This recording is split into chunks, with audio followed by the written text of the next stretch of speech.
So I got equipment. I borrowed equipment on random number generators based on radioactive decay from one of my colleagues who was doing research on that. I brought it back to Bell Labs, and I started using myself and my colleagues as subjects in an experiment to see whether human intention can influence the rate of radioactive decay, which should be impossible. But it seemed like an interesting thing to do. Welcome to Entangled Health, where we explore the intersections of quantum science, AI, biotechnology, and human well-being. My name is Thomas, and I'm convinced that health innovation happens at the entangled boundaries, where cutting-edge physics meets biology, where consciousness research intersects with technology, and where visionary thinking transforms into practical solutions. We bring together pioneers, researchers, and innovators who are reshaping how we understand and experience health. My guest today is Dean Radin, Chief Scientist at the Institute of Noetic Sciences, a research organization founded by astronaut Edgar Mitchell, the sixth man to walk on the moon. Formerly at AT&T Bell Labs and Princeton University, Dean is also a professional heretic and senior paradigm disruptor at the California Institute of Integral Studies, teaching students how to question everything they thought they knew about consciousness and physics. Dean is also author of hundreds of scientific articles and 4 popular books. We will talk about his transition from conventional physics to investigating consciousness effects on quantum systems, how his statistical findings challenge our understanding of reality, and also explore his new ventures, translating decades of controversial research into practical applications, and much more. A quick disclaimer, all chats at Entangled Health are a co-creation between the guest and myself, and not an official statement from our industries. We are here in a personal capacity, so everything we share is just our own take, not the official view of any company, nor of my employer or any other organization. To add a little bit of dopamine, later in the show we'll dive into the Entangled Health question pool. A quantum algorithm running on real hardware picks which question we answer. Our guests add their own question to the pool and then answered it live. If we reach 1 million listeners, we might change the rules, but that's a bit far out. Stay tuned, and who knows what the quantum dice will reveal. Yeah, thanks, Dean. I'm really honored to have you today, and you're one of the persons qualifying to this podcast from so many angles. And I think the idea of the podcast is really to bring together people from completely different backgrounds who should know of each other. And I think it's always good to start sharing the journey, what made us who we are. And I guess you have a lot of things to tell on that. Before I'm asking always my guests, when you first heard about this podcast, Entangled Mind, can you tell me what came to your mind when you said this, knowing that you're synesthetic? Maybe some very interesting perspectives on that. Well, I wrote a book with the title Entangled Minds. So that was an attractor. I also agree with you that it's always very valuable to have people who are experts in different areas talk about topics that they may or may not know very much about, because that's where creative ideas come from. Yeah, and cool. So I think with you, we opened the door to the quantum meets consciousness domain, and you're pioneering this. And actually, your Entangled Minds book is here. So I just have it. And when I read this 20 years or so when it was released first time, I think we really need to entangle ourselves. That's what we're doing here. So your journey, Dean, spans from electrical engineering, Bell Labs, chief scientist at IONS. Can you just walk some pivotal moments that led you from, let's say, conventional physics to rather more considering the impossible? Well, I've always been driven by curiosity. Mm-hmm. So my first career track, up until I was around 20, was being a concert violinist. Live in an artistic household.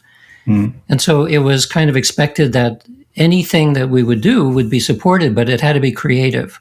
That was like the main push. So curiosity and creativity were central in our family. My brother ended up being a dentist, but had spent 30 years teaching drama in high school. And he was also an actor in community theater. My dad was a professional sculptor and commercial artist. And my mom did yoga as long as I could remember. So I was exposed to the artistic, creative kind of lifestyle. But I also was interested in science and mathematics.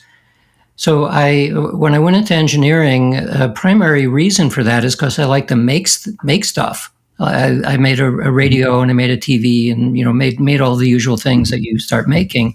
Yeah. And I was a little bit disappointed all the way through my master's degree program that it was not about making things.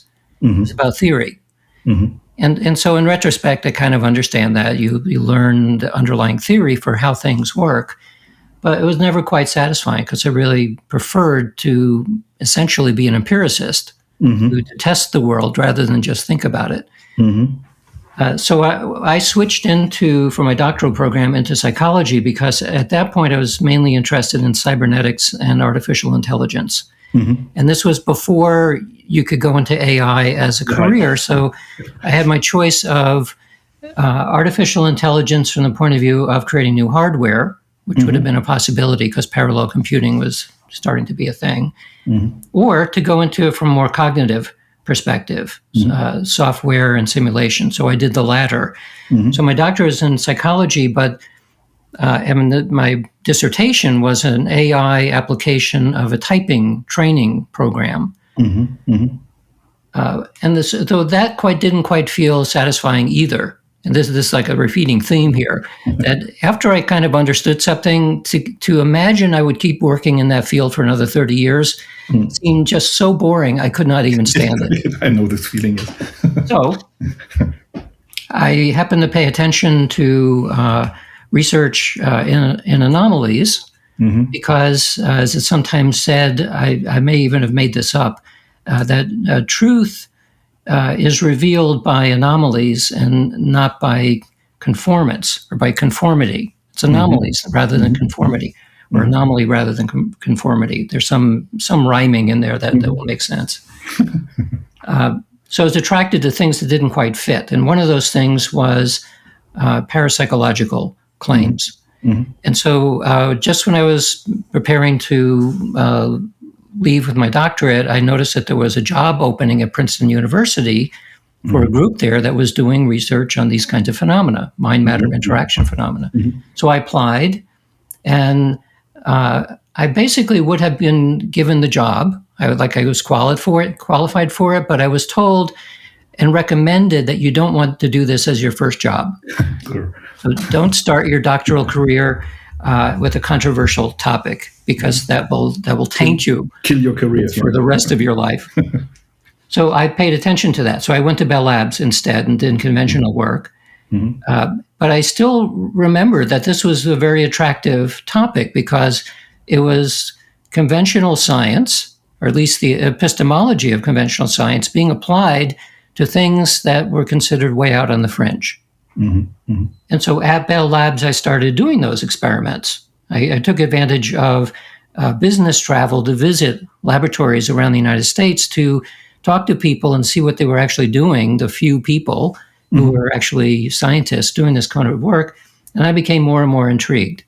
So I figured out a way to actually incorporate this a little bit into some of my Bell Labs work by looking at the mind-machine interaction, because one of the interests of the group that I was in, Human Factors Group, was figuring out why machines fail. Why do errors occur? Most of the time it's traced to human error, but not always. Sometimes machines, like we have triple redundant machines in the telephone network at the time, sometimes they would fail. Well, that's not supposed to happen. That's why you designed it being triply redundant. So I got equipment. I borrowed equipment on random number generators based on radioactive decay from one of my colleagues who was doing research on that. I brought it back to Bell Labs, and I started using myself and my colleagues as subjects in an experiment to see whether human intention can influence the rate of radioactive decay, which should be impossible. But it seemed like an interesting thing to do. And so I finished a series of experiments. I had a friend of mine who later was the president of the American Statistical Association. So she was an up-and-coming professor at the time, to help me on the statistics of that. And we ended up with odds against chance of 10,000 to 1. So I thought, well, that's sort of interesting because this is not supposed to be possible. Yeah. And in the control conditions, you end up with chance. Mm-hmm. So I more or less appealed to my management there to let me continue working in that area because it was relevant to what we were doing. Eventually got the approval to use the Bell Labs imprimatur on a presentation that I gave to the annual meeting of the Parapsychological Association, AAAS affiliate, where you've been president since years, yeah? Or interested in this. Yeah. So I gave a talk on that from Bell Labs at this conference, and afterwards I was approached by people who said, would you be interested in working on a special project? What are you talking about? Well, as it turned out, it was the U.S. government Stargate program, which was using psychic espionage, or psychics for espionage. So when I learned that, it was an offer I couldn't refuse. So I said, yes, sir, I will do that now. And that's what really convinced me, that experience. I took a year leave of absence from Bell Labs. I went to SRI International, where they were doing that. And I was able to see very talented psychics doing things that were just blatantly impossible, and doing it anyway. And not only interesting, significant results in controlled labs, but operational missions where their results are actually quite useful in the intelligence world. So that convinced me that if there was a way as a scientist to work as a professional and be paid to do that for a career, that's what I wanted to do. And somehow I figured out a way to do that. So for post my doctorate, about 45 years now, I would say about 40 of those years I've been working either full-time or part-time doing this kind of research. Oh, cool. And I think you covered a lot of these things, so I guess we'll talk later a bit about these more quantum stuff, where you have the meditators trying to do double-slit, infinite double-slit. I also took part in this experiment, by the way, remotely, but also this remote sensing precognition, so more the let's say what people might call, for lack of, we don't have yet an explanation, it's tending to be the woo-woo, but I think this remote sensing, remote feeling, and I guess this is exactly these fields that I think we just don't have yet terminology, and people who are afraid to have open mind rather dismiss it, and the skeptics are super dismissive. But I think you have really a remarkable stamina just to push it through, and also really do 6 Sigma or 5 Sigma experiments or something like this, I guess this has also something to do with integrity. Yeah, so your approach to move beyond this classical research that you just mentioned, and because you want to understand, and nature apparently has the true answer, not what we think nature should tell. Yeah. Can you tell a bit more about this? How this shaped, or Well, my motivation again is curiosity. Yeah, so that's what drives me. I recognize a lot of the skepticism is actually nonsense. It's imagining that this can't be true, therefore something else must be happening. Right, like it must be flaws. Or something. Yeah, it's flaws which are unspecified, or it's flaws, or more commonly, it's impossible because it violates what we know about science, and particularly physics, which is, none of that is true. But nevertheless, that is a common complaint, and I understand where it comes from. People like to have an explanation for something before they're willing to accept it. And the history of science shows that this is a major constraint on advancement. And it really comes down to, are you more concerned about a type 1 or a type 2 error? Well, both of them are errors, so you need to be concerned about both of them. I'm more concerned about a type 2 error. Yeah, can you just explain for our listeners what the difference between these? Because not everybody is deep into statistics. Yeah, so I have to get this right. I have to say it right because they're opposite from each other. So a type 1 error is that you accept something which turns out to not to be true. And the type 2 error, which is the one that I'm more concerned about, is you reject something that turns out to be true.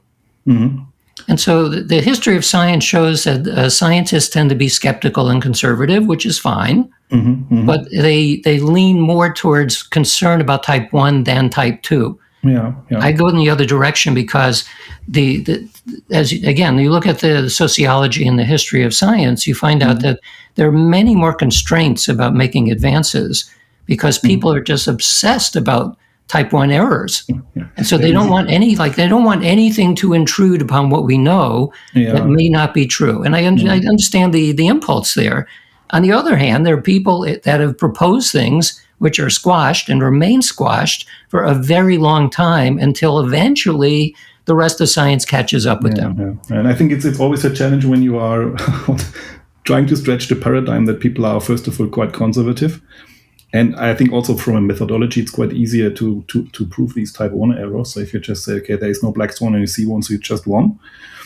But on the other hand, if you want to prove something that should be or is true, but I think you really need to design experiments. And I think you also, at IONS, you did a lot of stuff to pre-publish the experimental design and the planned outcome. So can you just tell a bit more on that?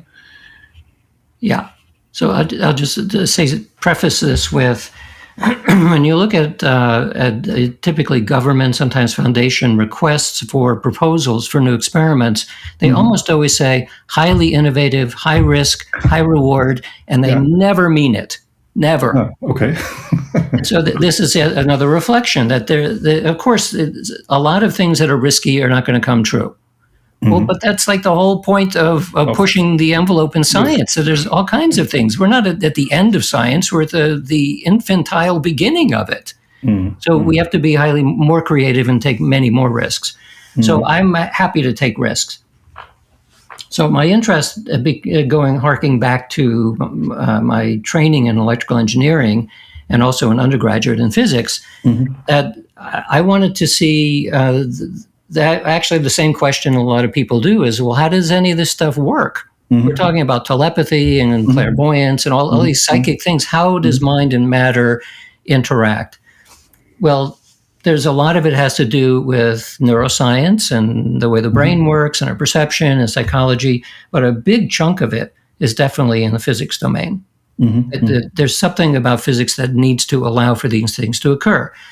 So the very first thing I usually point out is, well, in quantum mechanics, you look at the correlation there between what people report, which are non-local perceptions, and also something about agency, that that the agency component of consciousness, meaning that we have free will, we can do things, we have agency, that seems to be able to express itself out into the world. So we have two strange things here. We have something to do with agency and consciousness and something about non-local perception. But what do we have in quantum mechanics? We have non-locality and we have observer effects.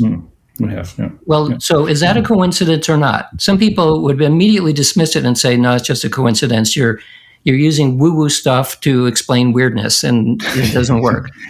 I would say that is completely backwards, that the physical world has the exact same characteristics of what people's experience is, and more importantly, is can be tested in the laboratory and has turned out to be true. So I think there is a relationship. The quantum mechanics that we need, though, is not what we have today. It's like the third or fourth or fifth generation, because we need to do things like signal transfer and stuff like that. So the way that I've been approaching this in the laboratory is taking the von Neumann, Wigner, London, Bauer, long list of physicists who said there's something peculiar in quantum mechanics because all it describes are quantum potentials, and yet our experience is classical actuals. Well, how does that transition occur? So the answer that is given, that they gave, was, well, there's something that presumably has to be non-physical in this process because quantum mechanics only describes physical systems. And so if you have physical systems interacting, you just end up with a more complex matrix, essentially. So it never collapses. So von Neumann and others suggested that maybe consciousness, which seems non-physical, it's a subjective thing somehow arising that we don't know where it even comes from, maybe that is responsible. It's the observer effect involves consciousness collapsing the quantum wave function. So it's the thing that turns us into classical actuals. So that turned out to be testable. So I've been using first the Michelson interferometer and then double-slit interferometers, more recently diffraction-based, diffraction grading phenomenon. More lines than just two. Yeah. And so we ended up doing 17 or 18 experiments using those as the target systems, and then asking people to imagine in their mind's eye that they could gain which path information. They could see where the photons were going. If you do that using classical methods, like using a photodetector, you will very easily see that you transition from interference into classical particles, wave-like to particle-like. So we figured, okay, well, the human mind is not going to act like a photodetector, but maybe you can see a probabilistic shift very much in the same way that weak measurement does in quantum mechanics. Except this might be called ultra-weak. It's an ultra-weak form of measurement. So we did many experiments. By the way, we were not the first to do this. The first to do this was a skeptical physicist who was testing whether ESP could be true, and he did it at York University in Canada. And he found no significant results. Okay. So people at Princeton at the time, he was just confirming that he was skeptic, maybe. Yeah, he was confirming his results. He, by the way, his data had significantly smaller variance than you would expect, which means you can think of this, and if there's a psychological element to it, he's constraining the results so close to chance that it turned out to be significantly too close. That's like a squished variance effect. So, but that wasn't his hypothesis, so he said, well, it's post hoc. So they sent the equipment to Princeton, they twiddled with it a little bit to refine it, and then they got a significant result. That was 1998. And then nobody did anything with it since then. Well, I paid a lot of attention to it because I thought, actually, that was quite clever. So in 2008, 10 years later, I started doing this whole series of experiments, which we're still doing. And since then, they're now counting the first two labs. There are 6 labs. So our lab plus 3 additional, and 5 of the 6 labs have reported at least two-tailed significant results. So sometimes the result goes in the direction you'd predict, that you're so-called collapsing the wave function, and sometimes it goes in the other direction, which is suggesting that there's too much variance in the results. And so one of the ways that I think about this is actually quite simple, of why we're getting variance effects, that you're asking somebody to do something with their mind, any kind of mind-matter interaction effect. You're focusing your mind on something which is usually pretty abstract. Like in our initial experiments, we didn't even give people feedback. We would just say, put your mind inside this sealed box and imagine you could do this. And then using it as a kind of ultra-weak thing that is happening, and we would see effects. So the mind is not stable. Even in meditators, it's not all that stable. So because of mind wandering, you figure, okay, let's imagine that your mind interacting with these photons is actually either gaining information from the system or it's influencing the behavior of the photons in some way. They're being observed. Well, you can do that for a couple of seconds, and then you start thinking about cheeseburgers. And then the difference between a good meditator or a practiced meditator and a non-meditator is that the meditator recognizes the mind wandering and comes back. The non-meditator may think of cheeseburgers for the next 30 minutes. They don't even remember that they were supposed to have a task. So what does that do for the experiment? During the intentional focus period, you're going to see an effect, and then it goes away because of mind wandering, and then you see an effect, and then mind wandering. So you're creating this kind of noisy, ripply signal, whereas during a period where they're specifically withdrawing from the task and a relaxed period, it's going to be stable. So when you look at the difference in variance between those two conditions, you end up with significant variance effects. And you did find this effect? So Well, yeah. So this was something that eventually I began to realize, because we would typically get results in a predicted direction. We would see a so-called collapse of the wave function, but not always. Sometimes it went backwards, and then it was a puzzle. Like, what is happening here? So after I began to realize, and by the way, this is not only seen in our experiment. As I mentioned, it was seen in the very first experiment by the skeptical physicist who got significantly reduced variance. Because again, you're thinking of you can't extract the experimenter and their intentions from the experiment. So what did he want? He wanted to see something that conformed very tightly to chance. That's what he got. In our experiments, we were hypothesizing there will be an effect, in which case you'd have larger variance. So one of the things that we did is go back to several experiments that we had already done, look at the data again and say, is there a variance effect here that we didn't see the first time because we didn't think about it? And the answer is yes, quite significantly. So this is now part of the plan, and when we're doing new experiments, is to look for variance effects. Look for mean shifts, which is only collapse of the wave function, variance effects, which is a unstable effect that happens while you're intending, but not while in the control condition. And that's what we do now. I was just thinking when I read, I think you have this mentioned in several books, but in your magic book, that you also were working with this Buddha lamp, where you in the beginning where you had people trying to collapse the thing, and then based on the impact, the Buddha was shining or not, and then did this help focusing, or did you? Oh, it helped a lot. Yeah, okay. We call that illuminating the Buddha experiment. It was like a little bit opposite there. You're helping Buddha become illuminated. And so one of the things we discovered in doing these experiments is, again, even with experienced meditators, it's difficult to do tasks like this because meditation is mostly an inward focus of attention. And this is an outward focus of attention, which has led to our most recent experiments. So we needed something that would motivate people in a pleasing, game-like fashion to help them do the experiment, like be engaged in it. So we got a little rubber Buddha statue and put LEDs in it, where the LED illumination was linked back to how well they're doing in the task. And this particular experiment was a single photon double-slit apparatus. And I recall when I was visiting you in Petaluma, there is this tree somewhere up the hill where you walk, and then there was. Is this actually the small little Buddha? Was this the right one? Yeah, well, yeah, we had several Buddhas, and some of them migrated out into the trees. Okay.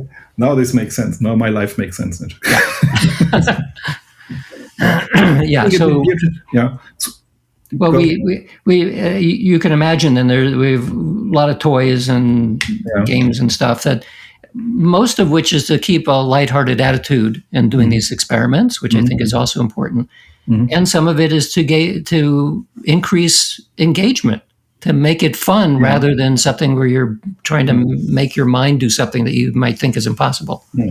And I think it could be good to take this, what you definitely already have, but take this data, this annotated kind of data, if you have the track record, to confirm also this variant thing eventually. Yeah.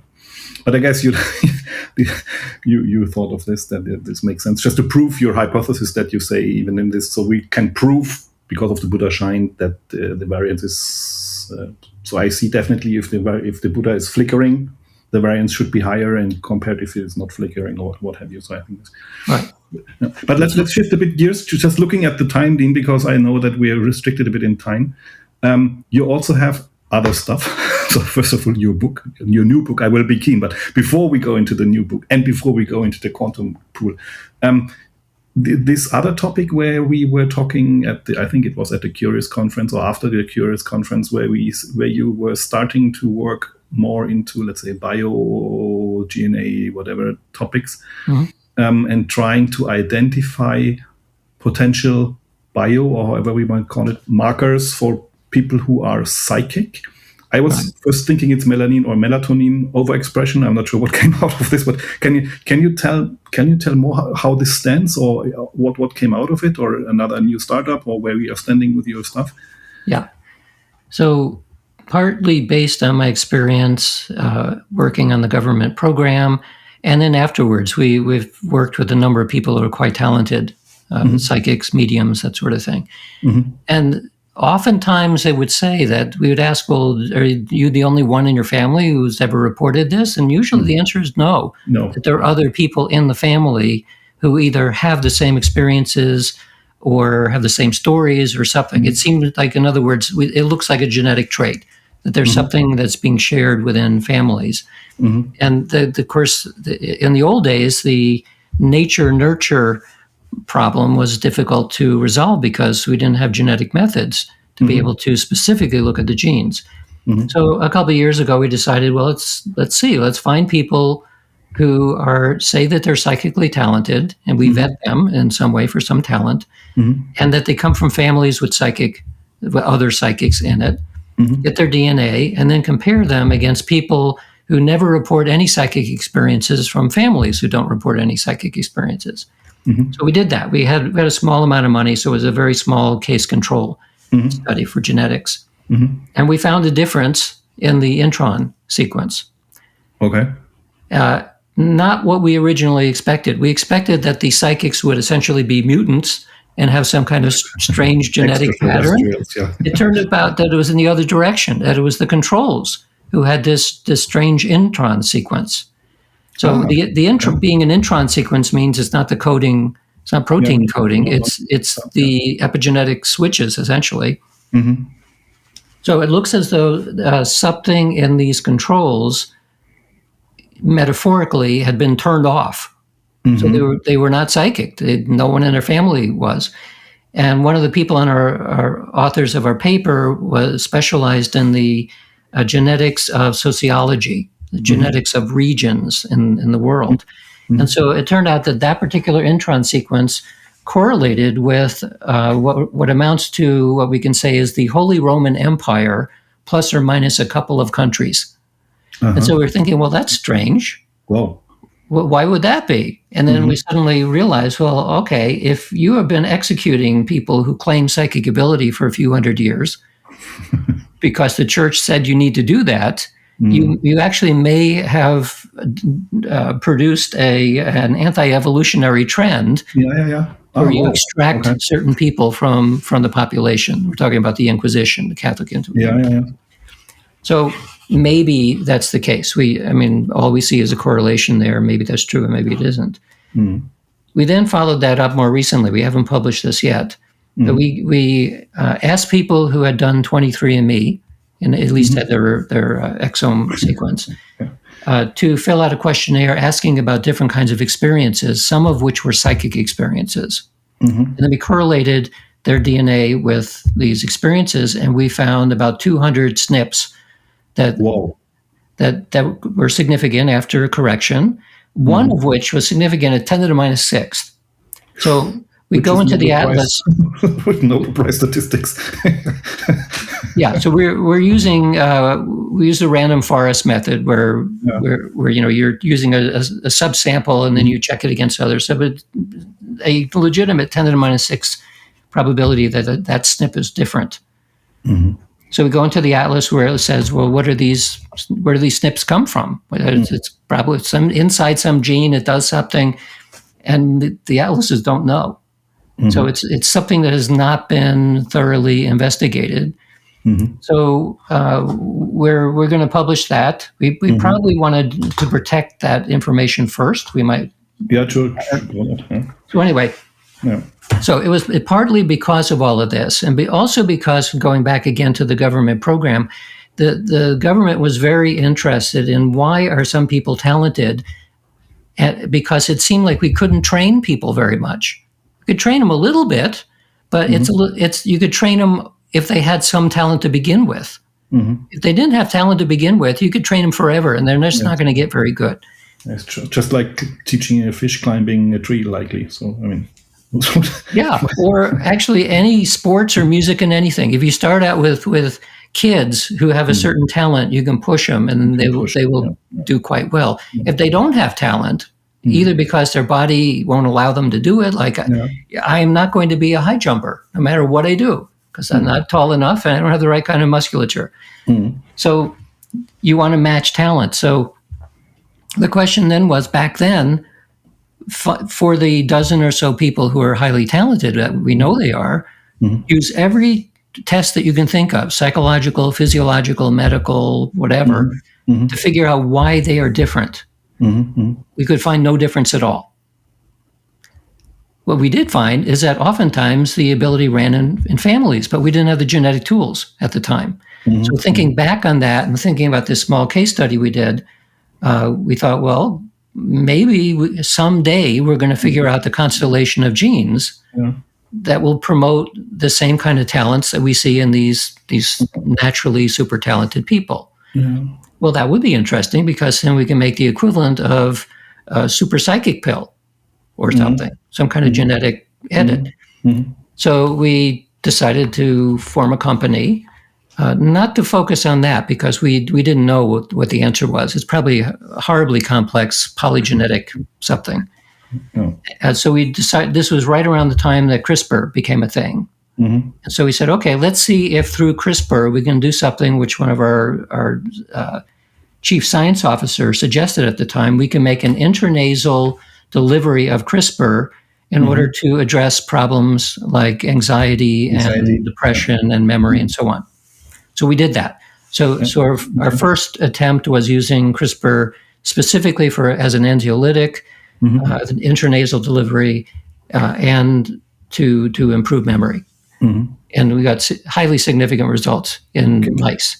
Can you share where you stand with? Because I knowing what normal healthcare and pharma companies are interested in, so I think it's a bit difficult to convince the more, let's say, outcome focused. That, I mean, it's really super speculative. On the other hand, I mean, it fully makes sense. But did you get forward with this also for people to I don't know, just starting about clinical trials or what have you, or not yet? We published that in the PNAS journal, proceeding to the National Academy. We followed it up with using shRNA, because we wanted to move away from CRISPR, because no drug in the world is going to allow you to do a CRISPR permanent edit unless maybe it's like an extremely rare something or fatal. So we did shRNA. We published that in Nature journal, Nature Translational Psychiatry. We'll link the references later in the description then, Okay. And then followed up again with another journal. These are all mainstream journals, top tier journals, as compared, by the way, to parapsychological journals, which were using the same method, same everything, just a different topic. And then it's impossible to get into one of these high tier journals, with very few exceptions. Anyway, so we published these genetic tests on mice and rats, had highly significant results for both anxiety and memory. And then and we formed a company to move into from preclinical into clinical work. And we couldn't get anywhere. And part of the reason was that there are still risks involved. Like we didn't raise enough money to do it in non-human primates. We couldn't raise enough money to be able to see where is it actually getting into the brain. We know in mice where it goes. We knew it got in there, it did the effects, we did the electrophysiology, all of everything you would normally do. To get the millions of dollars required in order to get up to the point where you have approval to do clinical trials, we could never get VCs to both understand what we were doing, because we were doing something like on the edge, it was new, or to even find foundations that were willing to fund this. So we did a pivot about a year ago, and this is much more successful. The pivot was find a drug that is already 5-HT2A, which is our primary receptor that we look at. Find one that it's an antagonist, which is because our methods are downregulating, they're reducing the population of 5-HT2A. Find a drug that has that is an antagonist and has a purpose, which is producing money, essentially, in a crass way, and treating people. So it turns out that there is such a drug. It's a drug that treats Parkinson's psychosis. Parkinson's disease psychosis is treated by a drug that is specifically and called a specific 5-HT2A antagonist. And so we're saying, okay, that's now our indication. In order to make that work, we say we know the basic science will work in mice and rats. We need to go into non-human primates, do all the rest of it. We also need a partner who will make it possible in humans to deposit this intranasal delivery right into the olfactory bulb so that it can get through the blood-brain barrier.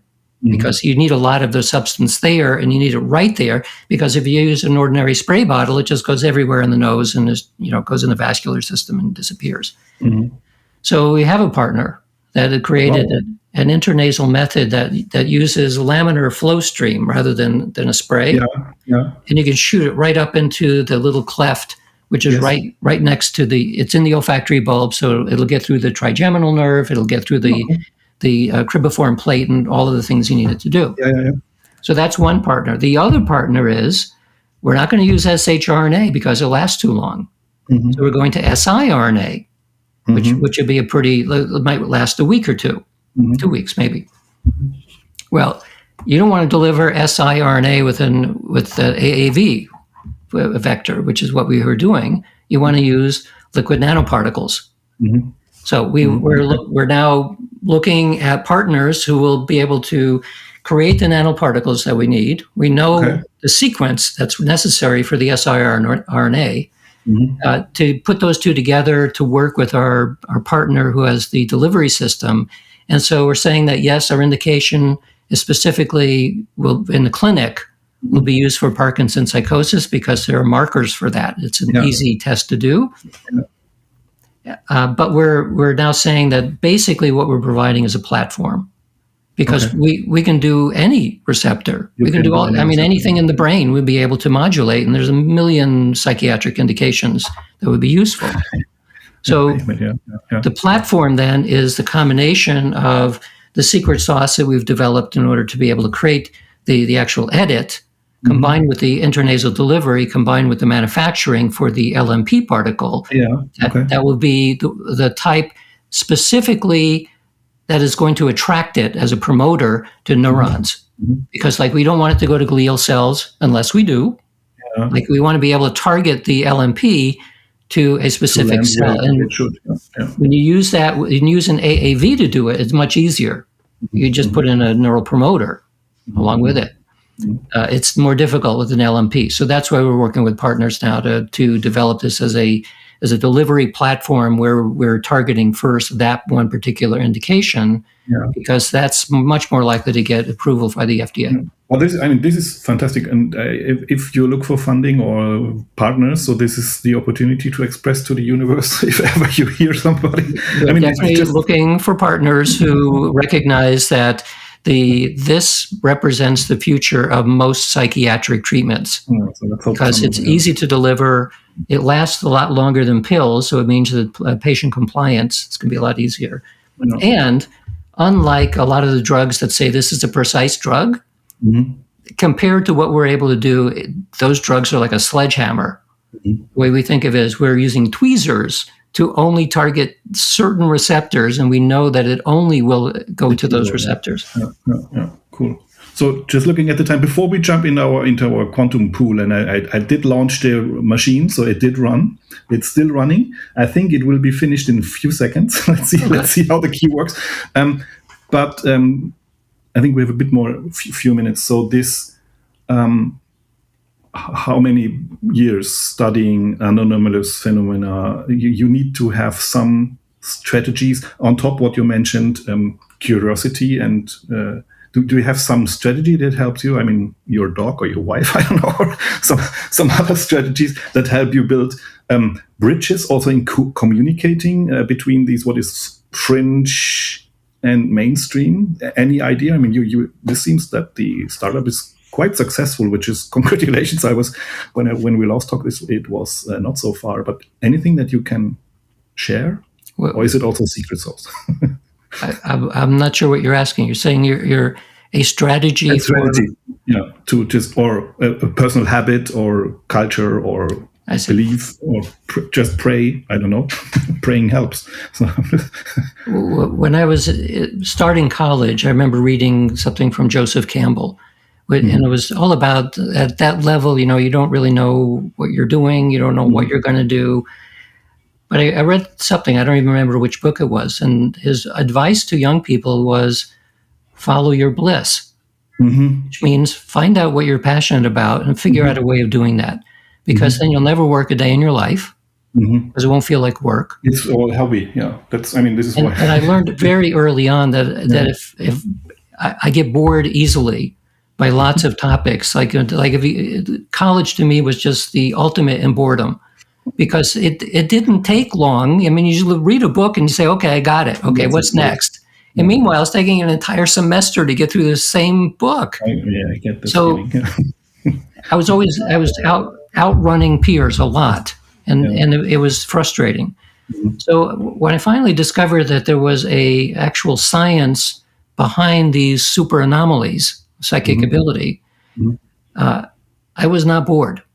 So it was just like a magnet, and it's full of this. I was not bored. There is something you can do that doesn't involve just pure theory. And I like to work with my hands and make stuff. So I said, okay, I can design experiments to help push the envelope on understanding these things. And I learned early on, there are real phenomena here. It's not simply anecdotes, and it can't be explained by all the usual skeptical reasons. There's good science here. And I've either worked in or been in labs where there are well-trained people doing this kind of work. And there it is. I mean, there's results. Yeah. So part of it then is simply being pulled by the nature of the topic. Part of it is being simply temperamentally an iconoclast. So when I start getting a lot of pushback and skepticism, for me, that's a motivator. Because internally I'm saying, I know that what they're saying isn't correct. And I give a long list of reasons why it's not correct. And so part of me likes that push. It's like a challenge. And so you're rather engaged by the skeptics who think, I told you. Instead, two types of skeptics. One is a constructive skeptic, somebody who's doing the appropriate doubt. Like, how do you know that that's real? Is that really real? Maybe it would be better if you do this. Well, that's extremely valuable. The other kind of skeptic is a denier. So they have some kind of emotional reaction to what you're talking about, and they will offer skepticisms, and those are the ones that I know are not true. So part of my motivation then is figure out ways of basically finessing this problem. And so one of the ways of writing an experiment, writing the paper, doing an experiment, is to answer all of those questions that I know are going to come up right up front. It is not this. It's not this because of this reason. It's not this because of this reason. On and on and on. You can then defuse most of the skepticism, and that has been working over the years. And one way to demonstrate that is by looking at a paper that a colleague published in 2018 in American Psychologist, the flagship journal of the American Psychological Association, which presented 10 meta-analyses showing that the effects in parapsychological studies are pretty much the same as you'd see across the board in psychology. Not any different. Just the power makes a difference. Okay. 2 years later, a skeptical paper was published in which the authors said, and these were one of whom at least was a very long-term skeptic about this and never changed his tune, that we don't need to look at the evidence because we know a priori this is impossible. It's a good way to do science. It's an anti-science position. It's saying we won't even allow new evidence. I mean, they explicitly said in their article that you might as well be arguing that pigs can fly. It's impossible. It doesn't happen. There's no evidence. No, not that there's no evidence.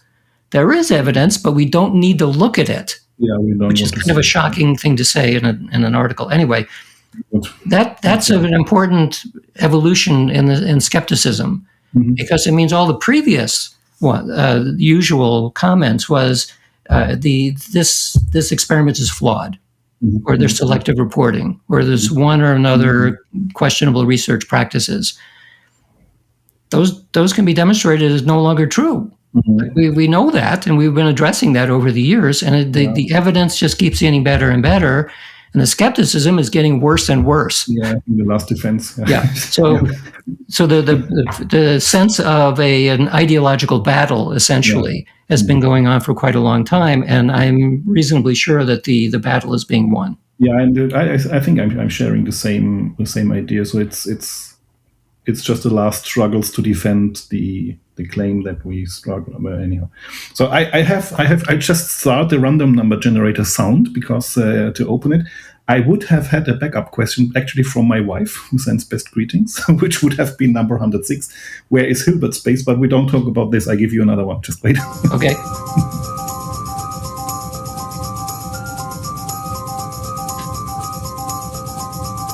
reading tension. So let me just open it. So it is done. Here it is. It's the machine just finished. It's IBM Torino this time. So I didn't even know I have access to this one, but it just picked number 8, and it's reading. And it's also really fitting to you.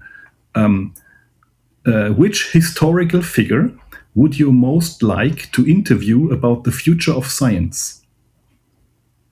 Wow, that's a question for Dean. I'll let you think. Well, part of me would want to talk to Newton, Isaac Newton, partially because I know that he had written more on alchemy than he had on, his actual physics, and so like to explore what amounts to his metaphysics. But by the same token, people like Max Planck, you are an idealist, and yet you're working at the leading edge of physics. How are you thinking? How do you make this compatible? Where you're imagining that consciousness is the fundamental of everything, and yet you're revolutionizing physics. What does that feel like inside? Well, so it would probably be those kinds of figures, people who had a metaphysical bent, and yet we're also advancing physics. Because I see that in myself in some ways. That like from an intuitive sense. I am attracted to things like idealism, maybe not full-blown idealism, because I don't know how that would work, but dual aspect monism, other kinds of philosophies that would allow physics to be perfectly the same way that it is today, except it's a more comprehensive way of thinking about how things work. Frame, And so there's also a sociological reason for being interested in that. And that case can be made that as science moved more and more past the Enlightenment towards materialism as the only viable form of philosophy, along with that became nihilism. That nihilism became a philosophy, like a personal philosophy, that nothing matters. Everything is pointless. And that is very destructive. So even if it turned out to be true, which I'm an agnostic on this. I don't know what's really true. But even if nihilism was a true philosophy, it's extremely destructive because it means that people will grab everything they can possibly get because you're dead and you're gone. Nothing matters anymore. So who knows if the universe has some embedded purpose or meaning, or if we individually have purpose or meaning. I don't know. But I think that having the sense that I do, and that civilization does, it would mean that we would treat ourselves, our neighbors, and our planet quite differently than we have been doing so. So that's part of my interest as well. So the science is very interesting. Pushing the envelope is something I like. And it also has meaning in the sense that if it turns out that some of these ideas, these leading edge ideas, turn out to be true, it could well change the scientific paradigm in a way that would be beneficial for everyone. So the other part of this is you look at what happens for people who have had a transformational experience in consciousness, either through a mystical experience or psychedelic experience or whatever. Almost always it turns out to be pro-social. They transform into a better person. Well, that's really important because now that their previous concept of who and what they are has been expanded, they become better. So that's a kind of confirmation that if our philosophy is wrong, our ideology of who and what we think we are is wrong or constrained, that's no good because we know what happens on the other side. That's yet another reason for really pushing hard to say, well, we're not going to a priori say this is the way it is, like from a religious perspective, but say, okay, at the leading edge of science now, there's some really, really interesting things that are kind of pointing in that direction. So let's go there. Back hope, And before we close, the guests can contribute also a question to the pool. So if you want to ask a question and then sometimes answer it yourself, if you want to do that, and then I give you the last word on the as a closing statement. I would ask a similar question I've heard many times before, which are at the leading edge now, which is, do we think that AI is going to become conscious, have something like the same sort of consciousness that humans have? And go. Well, so if panpsychism is true, then the answer is probably yes at some point, because it'll develop the similar amount of complexity as the human brain to be able to sustain consciousness, because panpsychism says everything is ultimately conscious anyway. Easy way. Yeah. So that would mean that in science fiction, where we see robots with positronic brains, whatever that is, that they're conscious like humans. Well, okay, yeah, they have subjective experience.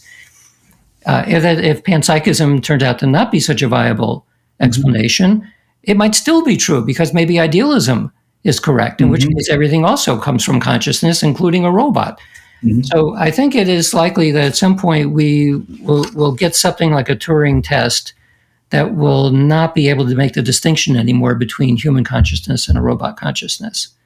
Maybe if a robot could demonstrate being psychic, being like telepathic, like purely subjective, maybe that would do it. So we've been in discussions with a branch in Google DeepMind, which is interested in that very topic. Like, could we do some sort of psychic experiment with an advanced AI, which would require something psychic in it as a way of testing? So that's, So I think that's a very interesting question. And because AI is advancing so fast now, and I'm finding it very useful in my own work, not only writing, but in developing ideas. Like a brainstorming thing, that I can imagine now when something reaches superintelligence, that science could take off in an exponential curve if used well. And at some point, we might have to seriously start thinking about, what are these things? Are these our next phase of evolution, or what's going on here? Yeah, cool. So we need to do a next series on that. So I guess next half year or so I come back, we can discuss this one. So thanks really, Dean, for being my guest. So it's fantastic to have you as always. So I say goodbye, but before I let you say goodbye, anything you want to share, closing words, and then we close the jingle. Well, so some of what I've talked about, I also mentioned in my new book, which is the Science of Magic. I wanted to use a less provocative title, but that's what the publisher wanted. So the Science of Magic is about 1/3 on why I think there are lots of signs that we're on the edge of a paradigm change, a very significant one, much more in the direction of consciousness being important. Then the second part of it is bringing the evidence for these psychic phenomena up to date and showing how there's a very close parallel with esoteric magical practices. So there's differences in language, differences in culture, but it's exactly the same phenomena. It's just like a scientific version of magic. And then the last third I put in because people kept asking me, how do I do magic? Like, what do I do in order to optimize my results? So like I have things like you could have a crystal, maybe that'll help, or you could have a magic.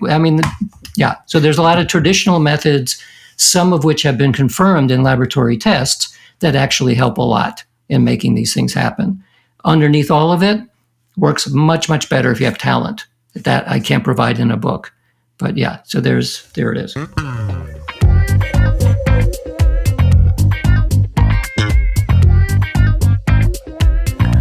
So, dear friends, thanks for listening and entangling to the Entangled Health podcast. Feel free to like it, share it, subscribe on your favorite platform, and if you are inspired, join our guest and submit your question for future guests. Join the conversation either via sending an email, following us on LinkedIn, commenting under the episode. Stay curious, stay connected, and keep exploring the unseen with Entangled Health.